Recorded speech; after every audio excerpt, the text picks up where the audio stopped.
Hello and welcome to the Embodied Psyche. My name is Hannah Bernstein. I'm thrilled to be here today with Leo Cristov-Moore. He's a postdoctoral fellow at the Brain and Creativity Institute at USC. Thank you so much for being here, Leo. Hey, how's it going?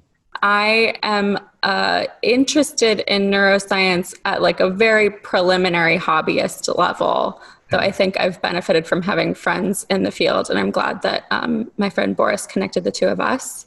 I'm curious about you, both from the embodiment perspective and the study of the brain perspective. How did you find yourself interested in this work? It started because I was interested in psychopaths. I've always found them interesting because they're not insane, but they're clearly not they're clearly not normal, and they have all these weird. They have these interesting properties. They have a kind of like a moral color blindness, and that led me to the study of empathy. Right, it led me to the other end, and then from empathy, I started to think about how empathy was not just about morality and how we treat each other, but it's also just a feature of how if I'm kind of mirroring other people and resonating with other people all the time, then our brains are in some sense not independent, they're kind of connected. So that led me to ideas of sort of distributed consciousness and how empathy is kind of like one mechanism by which we form like what you might call like supra-individual entities or superorganisms. Like it's part of how we form groups and relationships and stuff, and how those groups can act like their own organism. And so it just kept leading me outwards to just now studying more broadly just like distributed consciousness and embodied cognition and all it basically from this one little thing of like people who lack altruism. It led me out to, this whole massive thing of, just how consciousness works and how it relates to the body and things like that.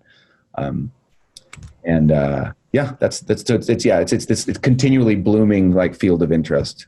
Very cool. And were you all started with serial killers.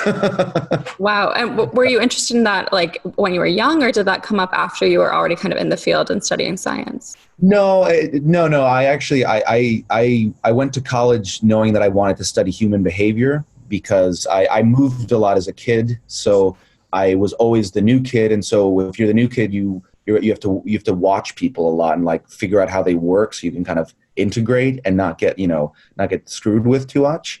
And in that process, I was also a slightly, awkward cerebral person in a way. So in the process, I was kind of like, man, humans are really strange machines. I'd like to understand them better.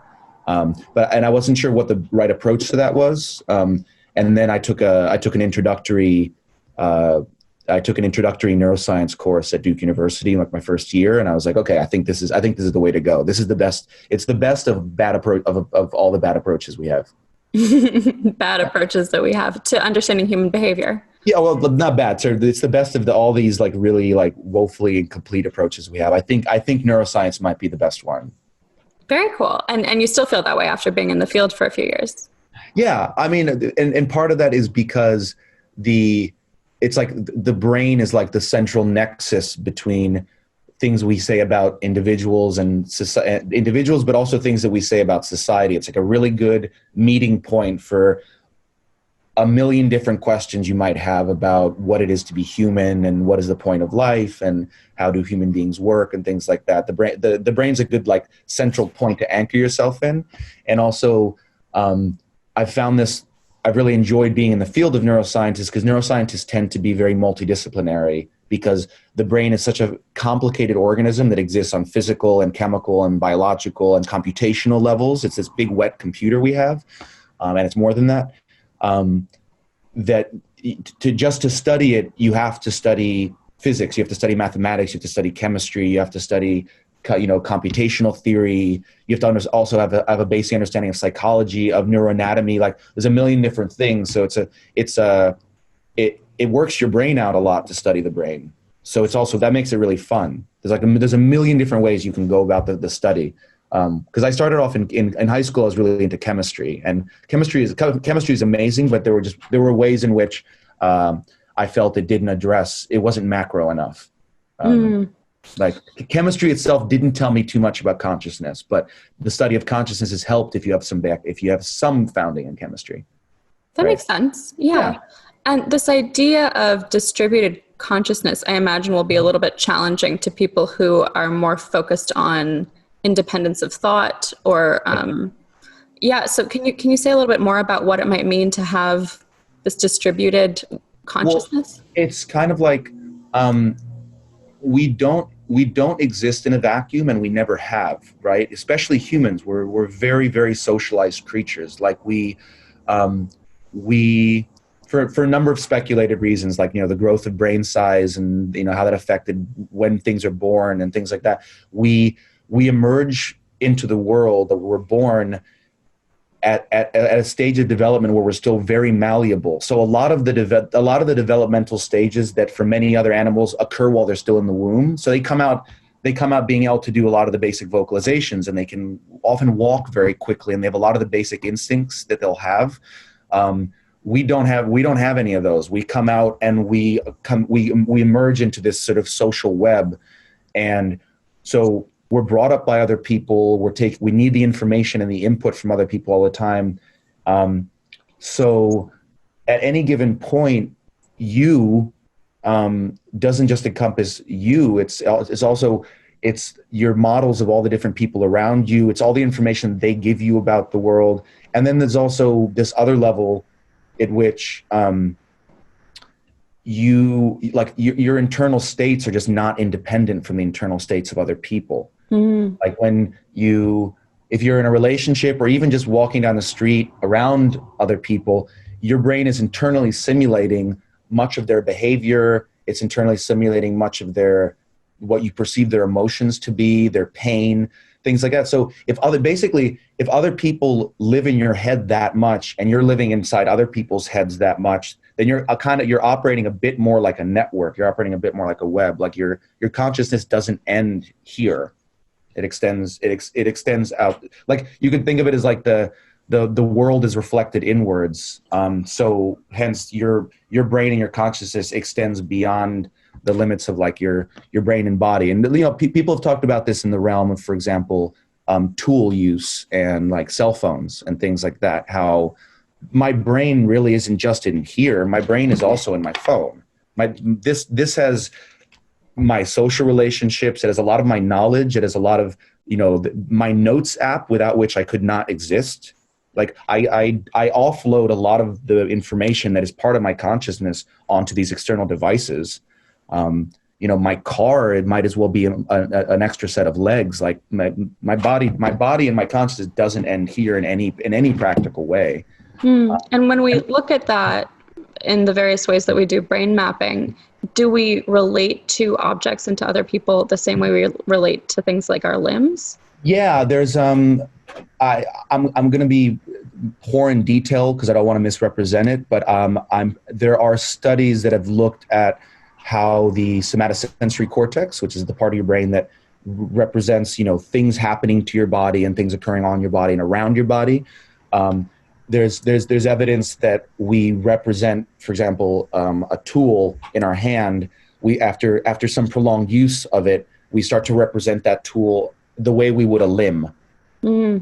Right? So it's like our brain, if something is correlated with your body for long enough, your brain starts to treat it like it's part of your body or an extension of your body. Sure. And I think that makes sense. That makes sense informationally, right? If every time I move my arm and go here, I'm also slicing through something or cutting something or banging something, then why should I expend energy like at a very basic behavioral level? Why should I expend energy constantly conceiving of it as this external, separated, ideal, platonic object? It's much easier to just go like, oh, this is just part of my body now.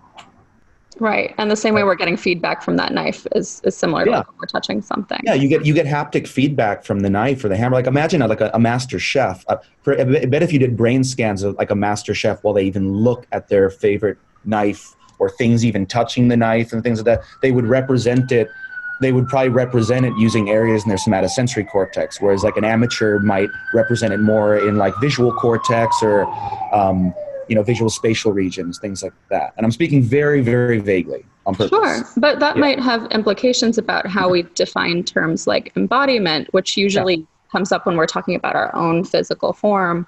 But Right. within the system you're describing, embodiment might include these close personal objects or close personal relationships as well.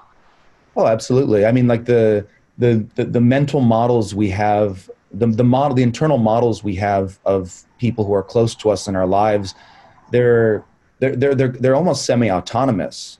Like I still, to this day, when I sit down in the car, I hear my dad's voice saying, "Put on your seatbelt." Like he lives there, and like all the opinions of my close friends are part of my decision-making process. They affect my emotions. Mm.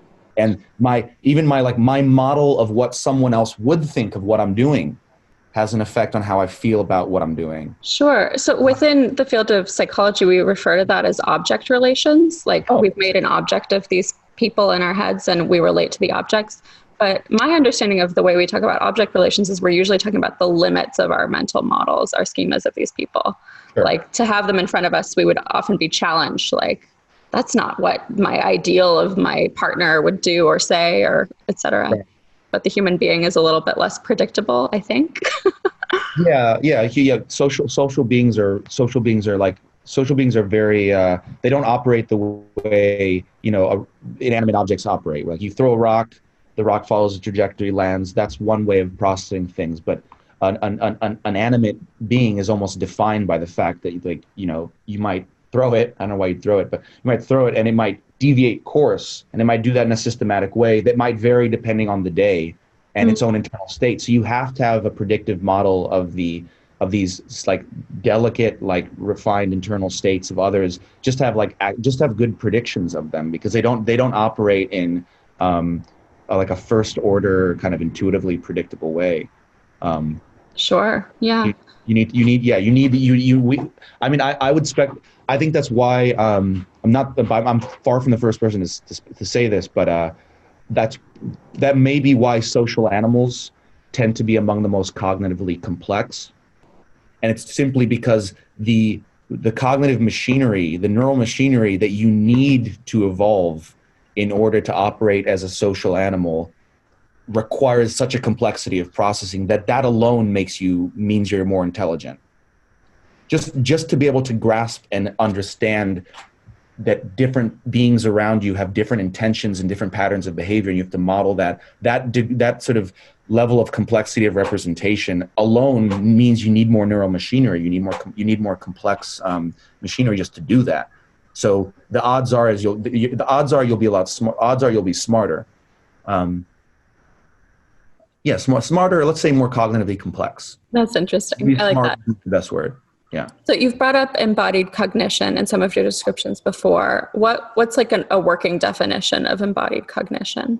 A working definition is that cognition is not best understood in this Cartesian way of like this floating immaterial mind that deals in symbols and shapes and rules, but rather that the mind and the brain evolved and exist in day to day in a situated way. They're relevant to a body that has a certain speed, a certain size, certain contingencies that act upon it. There's certain aspects of the world that are more important for it to attend to. So the way your cognitive machinery works is completely and like deeply attuned to having a body and the properties of that body and the necessities of that body.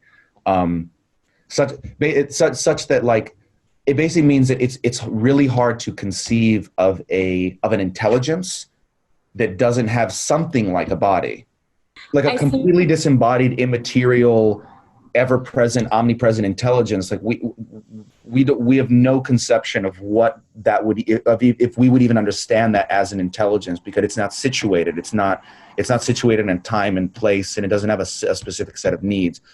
And that's like a broad way of talking about it. More specifically, at the neural level, embodied cognition kind of refers to the notion that a lot of cognitive operations that we might consider very high level and abstract still rely on parts of the brain that are used for things like behavior and perception and pain and things like that.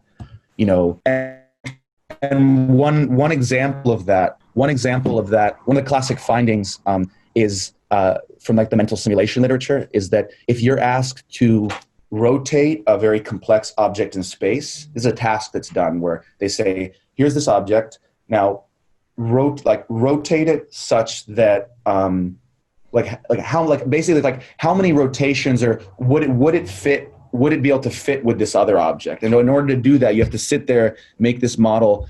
And they found that the time it takes to do that has a lot to do with literally how many manipulations you would have to do to get there. So it implies that in some way, the way you're doing that representation is not like some quick mathematical transform. You're actually in your head kind of like grasping it with your mental hands and moving it around in your mind's eye. So it's still like this high level cognitive thing is still kind of grounded in like behavior and somatosensation.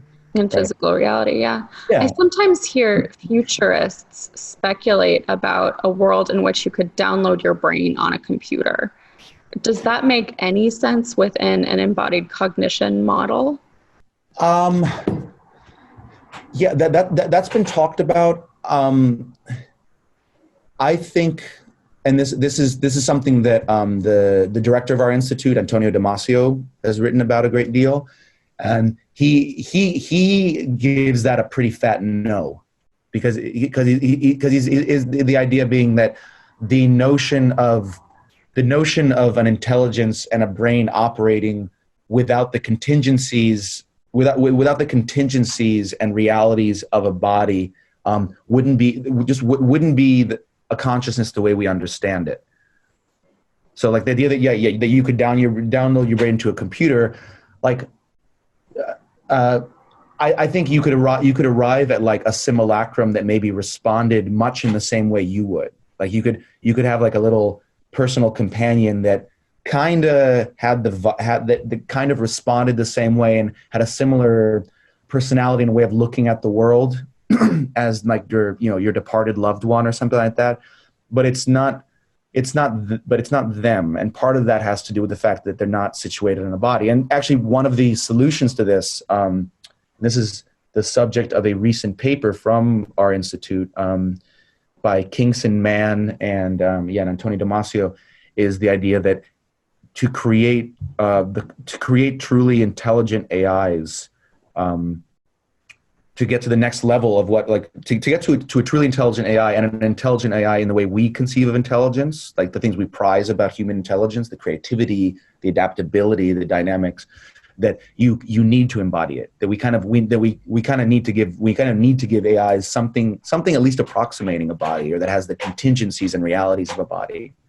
Part of that being that having a body means that you have an imperative to preserve that body, and that's going to require certain decisions and certain ways of being in the world, and that's going to drive your intelligence. That's going to drive you to find solutions, and it's also going to give effective meaning to things. Like how do you determine?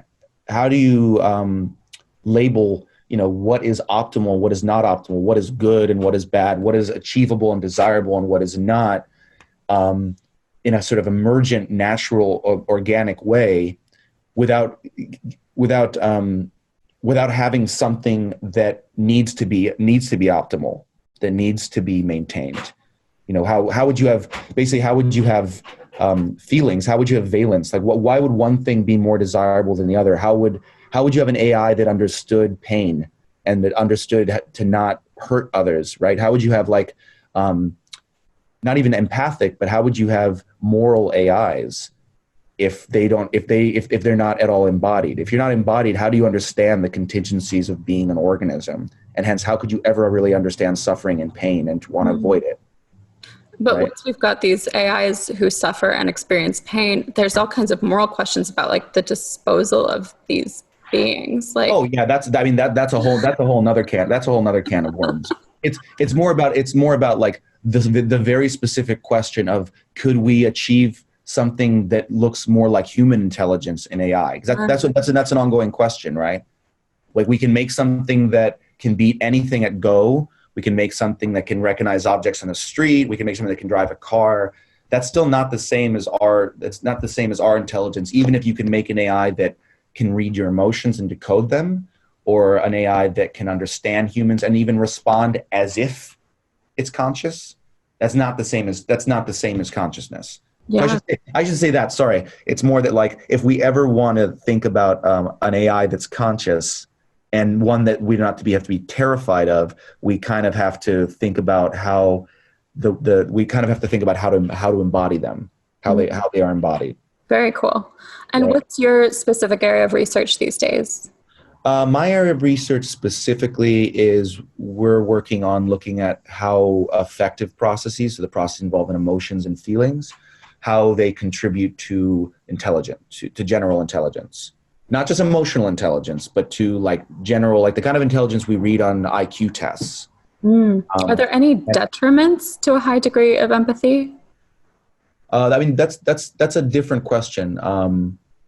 I'm wondering if it hinders intelligence, just because I think in kind of like popular discourse, there's this idea that there's like being emotional and there's this idea of being logical. So a lot of people are trying to do away with like emotional intelligence to be more logical. Our project vehemently disagrees with that as just like as a foundational thesis. Like we think that's completely wrong.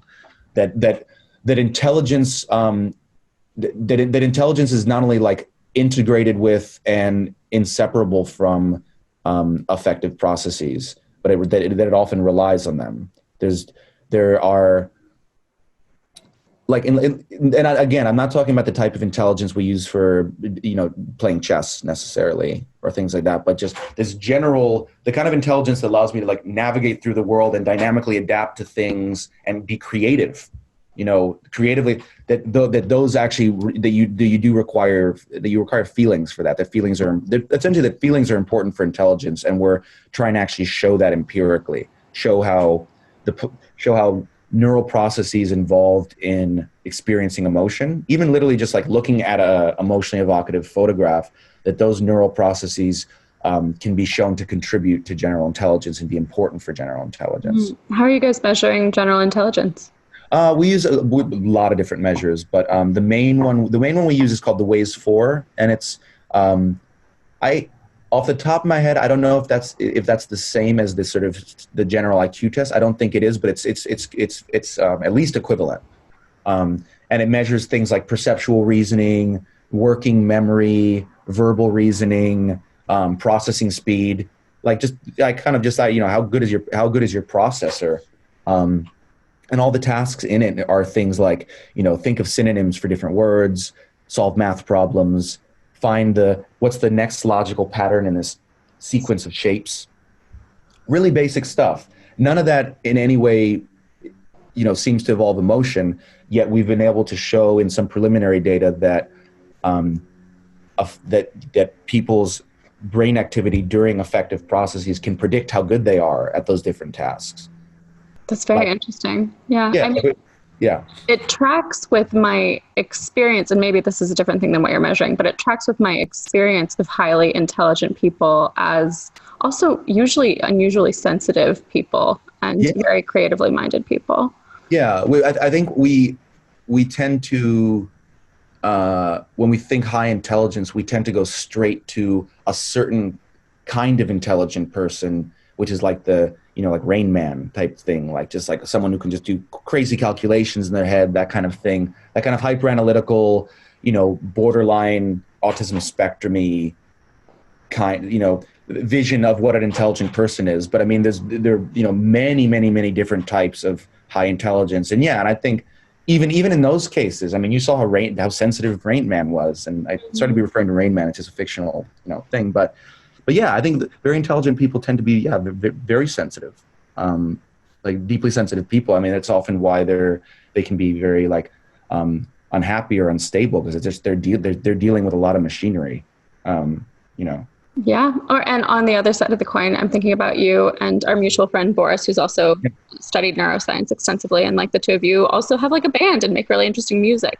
So I think the way we categorize these things as kind of disparate stuff isn't really accurate in how it shows up in the world, or at least in people. No, and I think where it comes from is, I I think where it comes from is, again, this like the vestiges of like the Cartesian idea, right? That like the body and the mind are just these separate things, and the more the mind can be abstracted and purely separate, it's almost like a idea going back to Plato, right? Like this mind is just this like pure floating immaterial thing, and the body is sort of dirty and messy and all that. But I don't think that bears out. I don't think that bears out very well in daily life. Sure. Or, I mean, there's plenty of studies linking movement and exercise to longer term high cognitive processing. Yeah. Well, I mean, I think right now the best evidence is that if you want to improve brain health, doing those little brain health apps where you do numbers is not as effective as exercising regularly every day and, meditating and breathing and, things like that, or all the evidence for musical practice being one of the best things to reverse or delay brain aging. Wow. Right. Cool. Because music is so integrative, right? Music involves, when you're playing music, your emotional centers are active, your motor centers are active, your somatosensory areas are active because you're relying on feedback. And then you're using memory in real time because you're probably replaying something you've rehearsed. I mean, what system in the brain is not being used when you're in the different stages of musical training?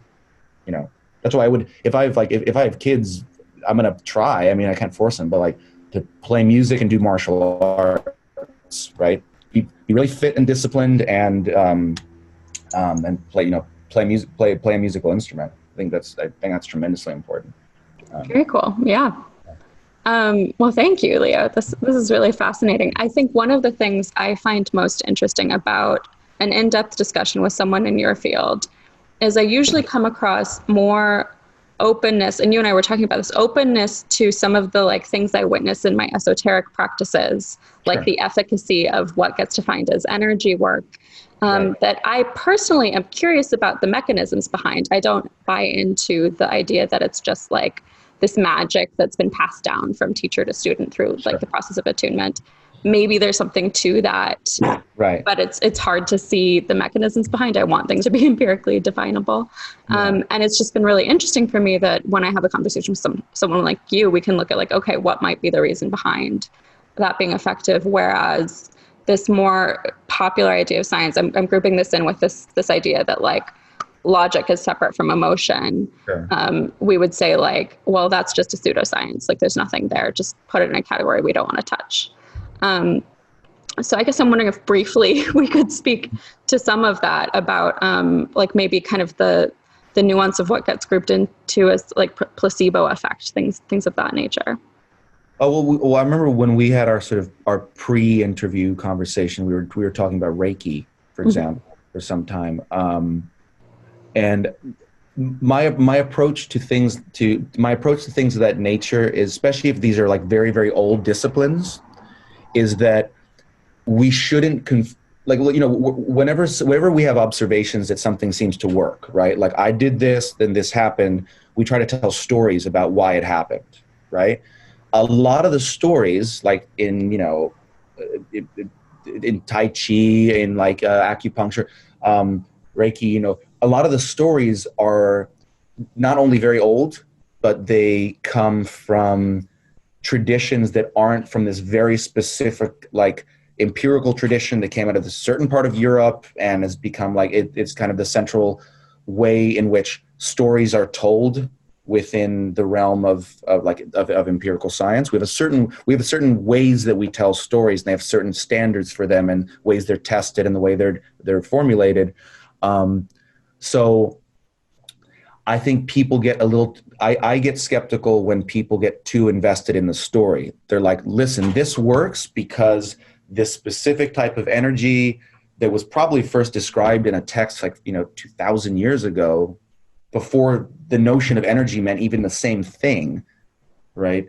That if they just, if they're just saying, well, no, this works because this energy comes out of my hand and it goes into a meridian point, and that flow, creates a certain circle shape, and when it's a square shape, it's one thing. Like this, there's this whole elaborate story. I get skeptical of the story, but I'm very open to the observation. If you're like, this seems to work this seems to have this certain effects, a certain sound. As long as the person is open to, maybe that's just an operant of the person's trust and belief in the practitioner, and that's therapeutically important. Like we were talking the other day, maybe the act of placing hands or hands around someone is still being represented neurally as like sort of the sort of manipulation of your extrapersonal space, and maybe the way that you processed or stored or represented a certain experience in your life or memory is tied to like somatomotor representations in that area. So in some way, by perturbing the internal representation of that area, you can also perturb or manipulate, an emotional attachment you have there, or like a persistent like pain schema that you have there. Like there's a million different cool stories that we can tell. And I'm always open to kind of being open to the observation and still trying to be rigorous about those observations, but being open about like all these different, being open about the story that you tell, because I think if you're a responsible scientist, you have to always remember that we are at the end of the day telling a story. And literally, when we write papers, we say like, the paper should have a good paper has a good story. Tell a good story. Or that is verbatim language we often use to talk about it. And that doesn't mean it's bullshit. It doesn't mean it's just a tale. It just means that it is at the end of the day still a story we're using to fit a set of observations, and we're just trying to tell better and better stories.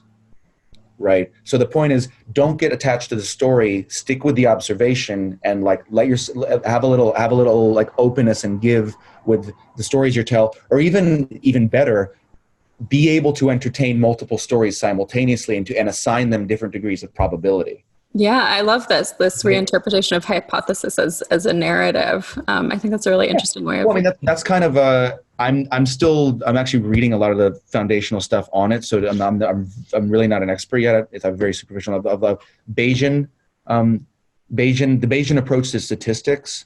Kind of the idea of it is not that that something might be like true or false, or there'd be that a support for the null hypothesis or not, but rather that you could have multiple different hypotheses, and then you could assign each of them a different probability. So it's a way of saying like these 5 different stories might be accurate, and just some have a higher likelihood of explaining the data than other ones. But we don't have to be too attached to one. We don't have to be too attached to one specific story being falsifiable or not. Very cool. And I think that's a better way of approaching the world. Like just have a bunch of different, have a lot of different stories. Don't be too attached to one story and invested in whether it's true or false, because you can expend a lot of energy doing that and then turn it into something that's integrated with your identity, where it's part of your ego structure. And if that story is challenged, you feel personally attacked, and then you end up getting attached to all sorts of weird stories. And, that can cause, problems in your family and your personal emotional life. So, have a lot of different stories you tell, but just don't try to be rigorous about like the probabilities you assign to different ones. Like I like to play with tarot cards, and I have a couple different stories about what's going on there. The highest probability, I think, is that it's just kind of like, it's a fun, slightly random scaffolding that I can then project things that I don't know how to vocalize onto. Like it'll help me see things that like I know I've been thinking about or worried about, but I haven't been honest with myself about it, or things like that. It's like it's a scaffolding to put things onto.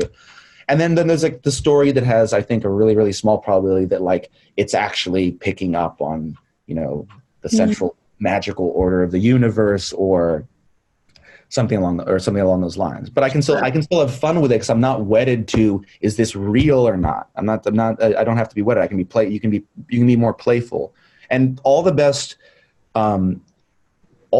scientific thinkers in history were ultimately very playful minds. Like they played around with ideas without being too concerned at that point whether it was true, rather just going, I'm going to play with this idea, find a story that is a good story, and then hopefully tighten it up and test it and translate it and beat it up a bit and see if it's a good story, and formalize it so that other people can reproduce it.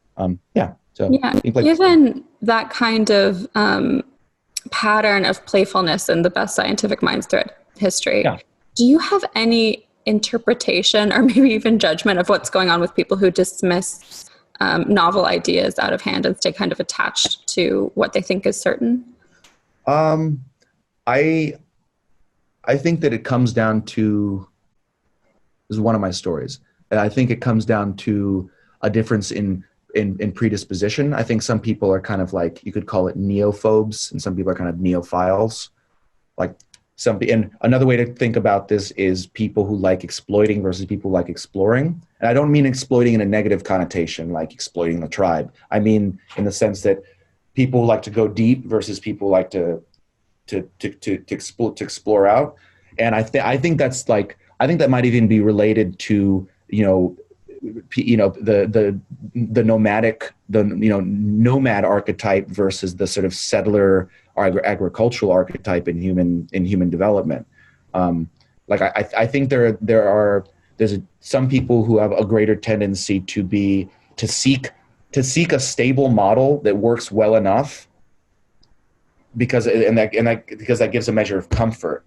And so changing that model, they just find inherently kind of viscerally disturbing, even if in their most honest moments, they might be aware that their model and their story isn't completely accurate. Wow. Or that there might be better ones. It's just like, it's almost like an emotional predisposition to like, no, I think I'm going to chill here.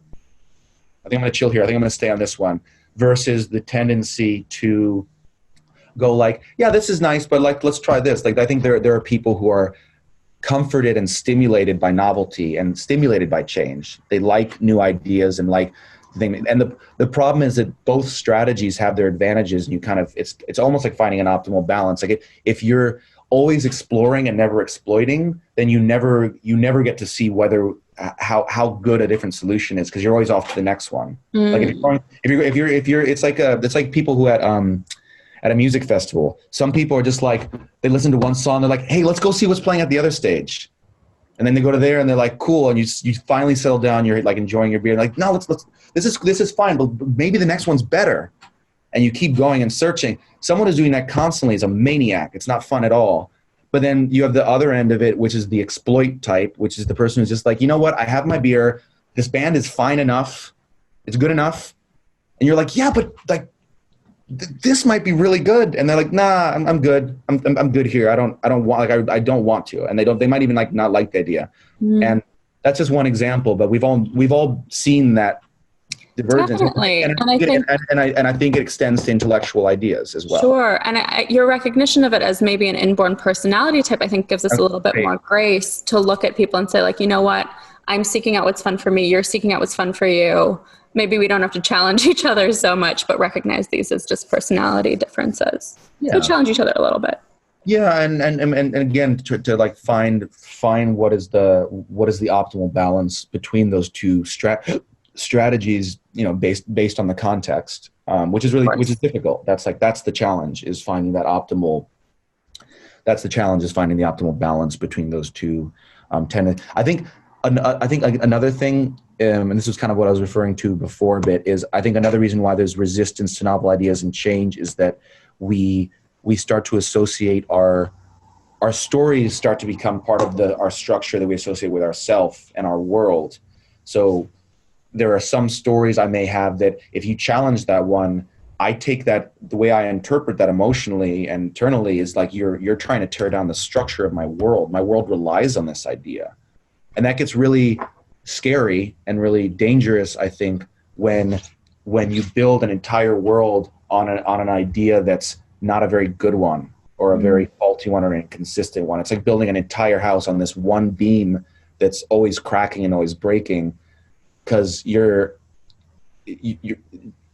constantly going to be trying to maintain that and hold it together with tape and rope and just clinging desperately to this thing because you've built a whole house on it.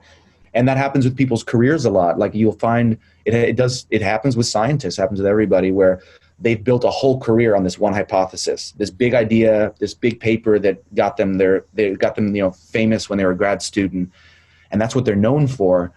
And so it takes a very special kind of person to then find a finding or observe a paper or review another person's paper that completely undermines it and completely reinterprets and maybe completely changes the entire interpretation of like 20 years of work.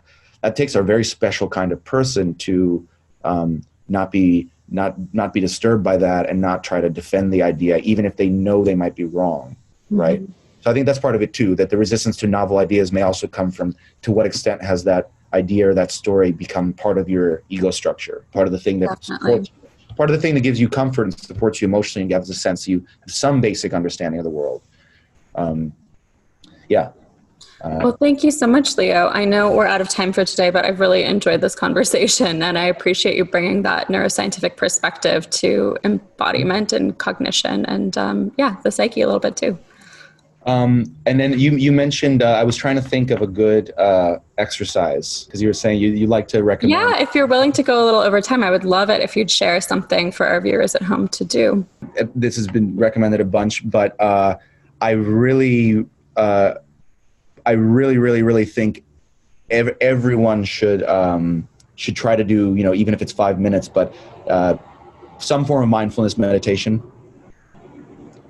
And aside from, the health benefits, and it makes you less anxious and less depressed and, happier and et cetera, et cetera, et cetera. The reason why I really like it, aside from that it makes me calmer and it's just nice to take a break, is that it helps with that detachment between like self and story and self and state, so that I'm more able to be playful about not just stories that I tell or that other people tell about, things I don't care, things I'm not that invested in, but also things that I'm deeply invested in. Like to just kind of playfully entertain ideas about myself or about the world that like initially give me a really strong reaction of, no, don't go there. Don't even think about that. Don't even entertain that thought about yourself. Don't entertain that thought about the world. And instead kind of just allow yourself to treat your emotions and your thoughts and your reactions to things as just the weather, like just something that's happening. Right. People who do a lot of meditation are often talking about being able to extend the gap between intaking information and either reacting or responding to it. So responding being the more heightened version of using a little bit of discernment to appropriately respond rather than just reacting. The metaphor that I really like that helped a lot when I was kind of trying to develop this practice more was like, I always like the idea of like, oh, like your emotions are, just think of them as the weather. It's, my brain is raining today. Like if you're sad, if you're depressed or something.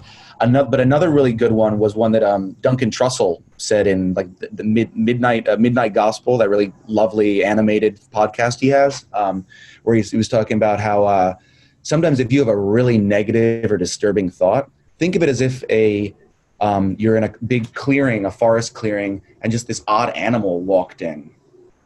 Like you didn't create that animal. You can just kind of go like, look at that. Wow. Like, wow. Look at it. What, like, how many legs does it have? How big is it? Look at all those spikes on its back. How about that? But not associate yourself with it. Just kind of say like, oh, this thought happened. That's a great outcome. What's the technique that you like to use for mindfulness meditation? Someone's learning about it. I use a few, but the basic one is Sam Harris actually has a good 8.5 minute YouTube one that kind of goes through this same thing. But basically it's sitting, start breathing, focus on your breathing, and then thoughts and feelings are going to come up, and just let them come and see what they look like and see what they feel like, and then like let them come and pass. Don't hold on to them. Don't shoo them away, but also don't hold on to them. Just take a look at them. Even if it's something like, for example, I had a friend yesterday where I'm trying to like teach him to practice a little bit, and I told him at a certain point, I'm like, at some point you're going to get a thought that is, when is this going to be over? I'm feeling impatient, and I get impatient. I'm a very impatient person. And I said, let that be. Don't then start this cascade of thoughts of just like, dude, like be more disciplined. Just go with it. Like just no. Just you're feeling impatient. What does impatience feel like? Where is it? Like where is it in your body? What does it feel like? What does it look like? Like just look at it. Look at this impatience you're feeling. So that just kind of like not rejecting or holding on to anything, just kind of looking at them and seeing what they look like. And then if you ever get too far afield, just kind of gently bring yourself back to your breathing. Don't be a dick about it. Just kind of be like, all right, back to the breathing. And if you think, especially for you early meditators, which I totally am still, if you sit there and you're thinking this isn't working, it's totally working. Just keep sitting and breathing. That's your mind is going to do that. That's what it does. Just keep sitting and breathing until your alarm goes off, and you'll find you will feel calmer afterwards. Even if you thought the whole time you're like, this isn't working, I'm bad at this, why am I doing this? This sucks, etc. You are doing it. You're doing it. That is meditation. I've heard anecdotally, I don't know this research specifically myself from having read it, but I've heard anecdotally that there were early studies on meditation and meditators where they used as theoretically the control, people just sitting in a chair and not doing anything versus people intentionally meditating. And they found the results were very similar. So they took these findings to monks and they were like, see, like it's no different than just sitting in a chair. And they were like, what do you think we've been doing? That's meditating. I can imagine the monks sitting there like, do you notice the crossed legs? Like, do you see what I'm doing here? Yeah. So we don't need any big special techniques. We could just sit in a chair and see what happens. Yeah. It's really just, it's not needing this constant input and stimulation. Just sit for a little while. Like, if you ever see, I love going through, I hope I ever get to go back. I love walking through like little villages up in the mountains in like Italy or Spain or Mexico where I grew up. And you'll just see the old dudes, almost never like a person under, 50, but like you'll see old dudes just sitting on chairs, just kind of sitting and looking at the street. And I've sometimes sat and done that. And it's not bad. It's kind of great. You just kind of sit and it's kind of zone out. It's great. That could be considered a form of meditation. Absolutely. Yeah. Well, thank you again, Leo, for being willing to come on the show and be interviewed. I think this is a really valuable perspective. So thank you for bringing all of your breadth of knowledge here. Cool. That's very, very, thank you for having me on. It was like a real pleasure to talk with you. You too. All right. Until next time. Bye.